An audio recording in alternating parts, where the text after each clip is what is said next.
current deal-making environment is very robust.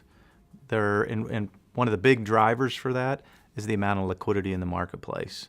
And when I'm referring to liquidity, I'm really looking at both strategic and financial buyers. So if you look at the financial buyer world or private equity, there's estimated about $1.7 trillion of uninvested capital that's available looking for good companies to invest in.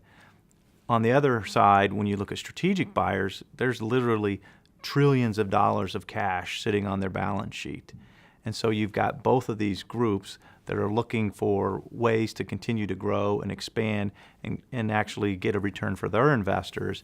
And so deploying that capital and acquiring good, successful, profitable businesses is what's really driving it. And based on those factors, it really is a seller's market right now. Yeah, the liquidity that's being driven by the private equity market, really, if you think about a portfolio consists of stocks, bonds, and cash. And so you have these investors, especially in the equity side of it, that are looking for additional yield and return. And this illiquid class, which is deemed private equity, is where investors are looking for additional returns. And because of the success that the private equity investors have had over the years is driving additional interest, not only from existing investors, but also from new investors coming into the market. We are definitely in a seller's market, and as a result, there will be a number of suitors that are interested in your business. That being said, it is still a difficult process to get transactions done, and a lot of prospective buyers are spending a lot of time on due diligence because the last thing that you want to do is to make a bad investment. So even though there's a significant amount of liquidity in the market, there is also a significant amount of due diligence that will take place as the buyer goes through that process to make sure that they are making a good investment. I think it's important for a client or a company to always be ready in the event a prospective buyer may be coming along. And I think part of that preparation is also good practice for the business, to making sure that you have your successor in place, that you do have a strong management team in place, that you have diversification within the customer ranks, that you're continuing to reinvest in the business.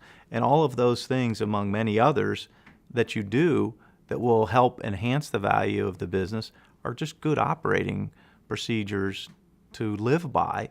And if you continue to follow those, when those opportunities do arise, you will be ready. What's interesting, one of the probably most difficult things that we see, especially with the privately held business owner, they have advisors to help them with a lot of the technical aspects of a transaction, but the emotional side of it is something that they may realize this is the right thing to do for the continued success of their business and to transition, but the emotional side of that can be very difficult to actually let go of the business. And it's interesting that, many times we will have to counsel them more on that and help them really kind of refocus them, back on their goals and objectives. And for many of our clients, this is the most significant liquidity event in the history of their lives. They're only going to do this once.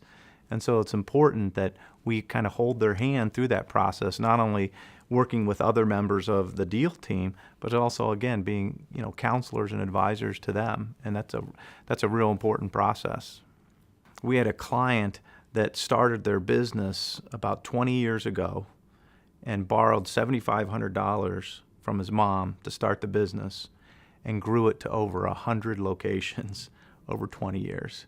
I mean, that is a great story. The other thing with that individual that was very interesting is when we were getting ready to do management presentations, he was looking at the bios of all of the prospective buyers that were coming in, and they've got all these advanced degrees, and he looks at me and says, Al, I only have a high school GED. I mean, how am I going to communicate with these guys? And I told him, I said, believe me, you are going to do just fine. They're very impressed with what you've accomplished and are excited to work with you.